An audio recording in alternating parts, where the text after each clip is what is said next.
The whole story is written as a letter, or rather as an email to this guy by this girl called Cassie. She's sort of at the centre of the story. She's living in this little New Jersey seaside town. The recession's hit quite hard. There's a serial killer who is killing girls and young women in this town. And Cassie, we sense, has a kind of troubled background, but we don't quite know why that is. She lives just with her dad. This guy, who has my job, comes to sort of live in an apartment above the garage in their house, which I also did, although there wasn't a girl called Cassie living there. And she then finds a human foot washed up on the beach, and it's assumed that it's a female first, and it's assumed that this is one of the victims, because in fact there hasn't been a body found yet. Girls and women have been disappearing, but there hasn't been a body yet.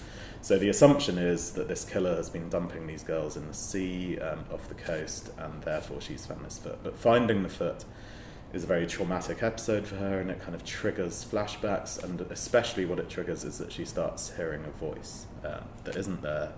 It's a woman's voice that's in her head, or rather she hears it, outside her head, just like anyone else would hear a voice, which is the scary thing about hearing voices. It's only happened to me once in a dark room when I was babysitting, and I heard someone talking who wasn't there. Anyway, it's a very scary thing. So this voice starts talking to her. It's really not very nice to her. It's quite sort of abusive to her, and she concludes naturally that the voice is the ghost of one of these women who have been killed. In fact, it's not. She's actually experiencing the results of trauma.